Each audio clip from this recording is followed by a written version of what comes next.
আসসালামু আলাইকুম প্রিয় বন্ধুরা।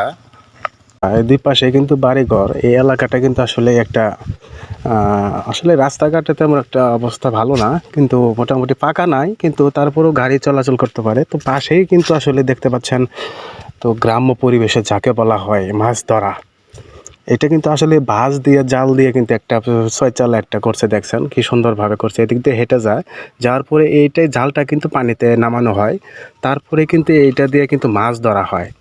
এটা কিন্তু আসলে খুব সুন্দর একটা মনোরম পরিবেশে আপনারা দেখতে পাচ্ছেন। এটির পাশেই কিন্তু রাস্তার পাশেই কিন্তু অনেক বাঁশঝাড়ের একটা জঙ্গল দেখা যাচ্ছে। তো খুব সুন্দর মনোরম পরিবেশ, দুই পাশেই কিন্তু বাড়ি, মাঝখান দিয়ে কিন্তু একটু আপনি কি বলবো, একটা এটা হচ্ছে আসলে খুব স্বল্প পরিমাণ অল্প জায়গায় একটা এদিক দেখতে পানি যাওয়ার একটা ব্যবস্থা। তো এখান থেকে কিন্তু আসলে সারি সারি অনেকগুলো জাল এখানে মাছ ধরার জন্য ব্যবস্থা করা হয়েছে। খুব সুন্দর, আমার কাছে খুব ভালো লাগলো, তাই আপনাদের একটু দেখাইলাম। আপনারা একটু মন্তব্য করবেন কেমন লাগলো। সবাইকে ধন্যবাদ। আসসালামু আলাইকুম।